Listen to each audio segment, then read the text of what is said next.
Magandang hapon mga katrip. Ito si Yudes. Oh, nasa puno ako ng kawayan. Dito ako mag-practice magputol ng kawayan. Yung mga pinutol ko, oh. Yan. Kitin kong ibabaw.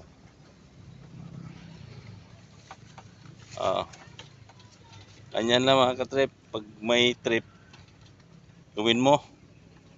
Pag mo hanggang trip lang. Yung trip mo, totohanin mo. Trip ako magkuha ng kawayan, di kukunin ko talaga. Ah, tapos puno. Oh. Nandito kasi babaw. Oh, nandito ng baba, oh. Babay muna mga katrip, akyat muna ako.